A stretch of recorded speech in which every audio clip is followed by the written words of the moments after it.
La legisladora Gisela Garzón, representante de la Revolución Ciudadana, ha destacado su firme postura en contra de aumentar el impuesto al valor agregado IVA y ha subrayado que su bancada no respaldará tal medida.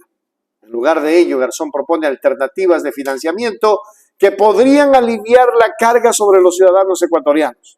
Entre estas alternativas se encuentra la posibilidad de restablecer el impuesto a la salida de divisas al 5% o la implementación de un impuesto a las ganancias de la banca. Estas propuestas plantean un debate importante sobre cómo el gobierno puede garantizar la sostenibilidad financiera sin imponer una carga adicional a los contribuyentes y resaltan la necesidad de considerar medidas fiscales equitativas en el proceso de toma de decisiones políticas. Vamos a ver.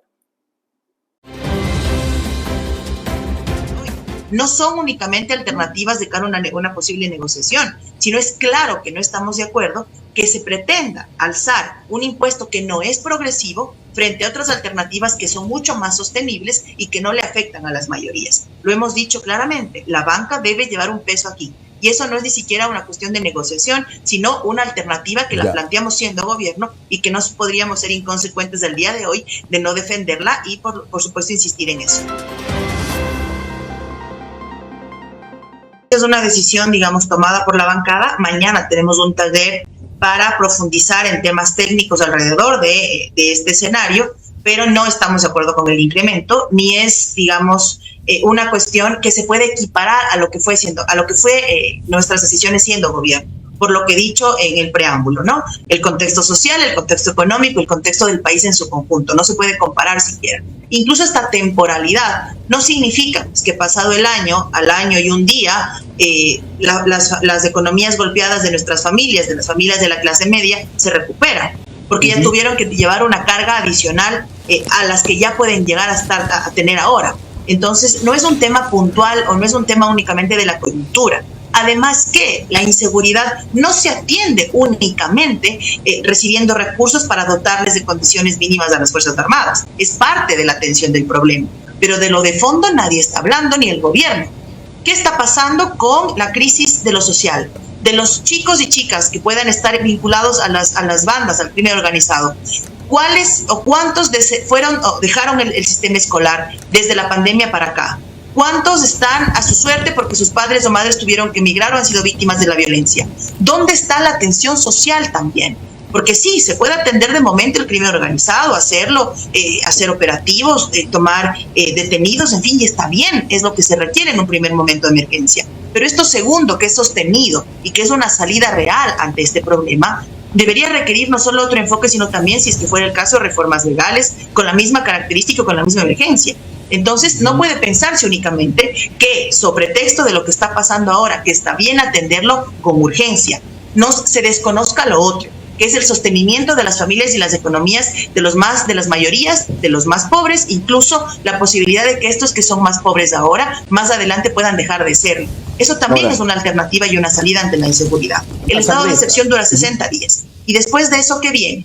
Una renovación del estado de excepción y pasarnos de estado en excepción como hizo Lazo. Eso sería repetir el fracaso de sus antecesores. Lo que queda entonces es que las decisiones que se tomen ahora no sean solo vistas en función o en clave de la coyuntura actual, sino fundamentalmente al mediano y largo plazo.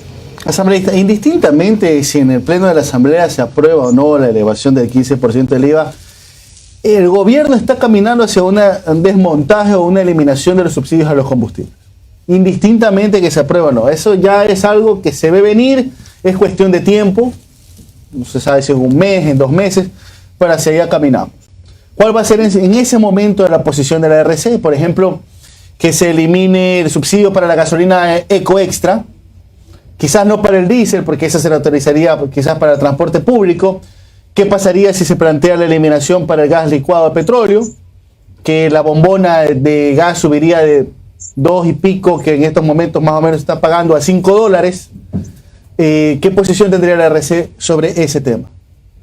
Hemos sido claros alrededor del tema de los subsidios porque no los entendemos como un financiamiento a estos vagos, ¿no? Porque ese es un poco el criterio que se da de ciertos sectores de la política, mucho menos en las condiciones actuales. hay alternativas, sí, por supuesto, y lo decía la ministra de Electricidad, me parece que fue una entrevista el día de ayer. Hay alternativas, no quiere recibir el subsidio del gas, perfecto, hay otras alternativas también, desde el mejoramiento de las condiciones eléctricas, en fin, se puede pensar en el mediano plazo. Pero al día de hoy, la economía nacional y quienes están sosteniendo la economía nacional, que son al menos en dos vías, las remesas de las y los migrantes, y de alguna forma las actividades económicas cotidianas, el negocio, el emprendimiento, la tienda, y por supuesto quienes reciben un salario, en fin, hay que pensarlo en clave de eso también. Es decir, ¿cuánto afectaría a la clase media la eliminación de ciertos subsidios o la focalización, como lo llaman?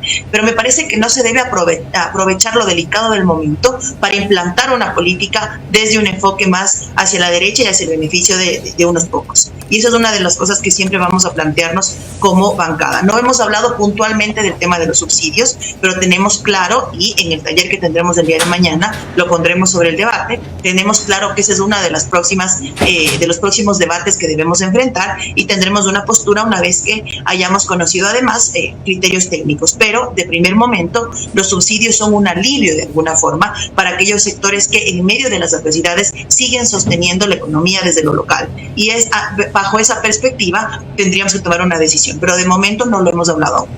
Ayer en una entrevista en un medio digital al prefecto de la SOAI, que le preguntaban un poco desde su experiencia como funcionario público, en fin, y desde el manejo de lo local, por ejemplo, qué sería bueno para el flujo económico, y él decía, a la vena de las arcas fiscales, decía, por ejemplo, el incremento nuevamente del impuesto a las salidas de divisas. Por supuesto que es un momento donde se requiere recaudar, lo sabemos, tenemos absolutamente claro, ya existe en este momento normativa para hacerlo, y ya existe un parámetro que es al menos el control de elevación tributaria. Ahí hay recursos, y el presidente Noboa había dicho, ok, en el peor de los casos, pues entonces pensemos incluso en la reserva fiscal, y me parece que estamos en el peor de los casos, ¿no? Si es que el tema de fondo aquí es la crisis de seguridad y cómo financiar que las Fuerzas Armadas y la policía enfrenten la crisis de seguridad, perfecto, ahí tiene el peor de los escenarios. Pero hay alternativas, claro que las hay, siempre poniéndole el peso de la crisis a quien la puede cargar. Y ese quien lo puede cargar son las grandes fortunas, son las utilidades de la banca, y es en este caso el impuesto a la salida de divisas. Y además tiene que ser sostenido. No es que únicamente por esta coyuntura, este impuesto a los grandes capitales tiene que sostenerse en el tiempo, porque esos grandes capitales no dejan de no pierden nunca, ¿no es cierto? Y hay sectores también que incluso en la pandemia no perdieron. Y entonces hay que también evaluar por qué a esos sectores no se los tocó nunca. Insisto y vuelvo sobre el tema de las telefónicas, por ejemplo, que es una alternativa, no digo que sea una cuestión que se pueda considerar, pero es una alternativa. Hay una renegociación de los contratos, en fin, que Lazo decidió hacerlo, digamos, como quiso, como todo lo que hizo en el gobierno, mal. Pero son alternativas que están allí sobre la mesa, y me parece que al menos pueden ponerse en el debate, porque son otras formas y otras decisiones que se pueden tomar. Y sobre todo, no desconectar las decisiones económicas ahora y pensar que son solo para una coyuntura puntual, porque superada la coyuntura, hay un país que sigue esperando recuperar al menos cierta estabilidad desde algo que toma más tiempo, la recuperación del tejido social, en fin, sí, pero que también tiene que superar la coyuntura únicamente y tener otras alternativas.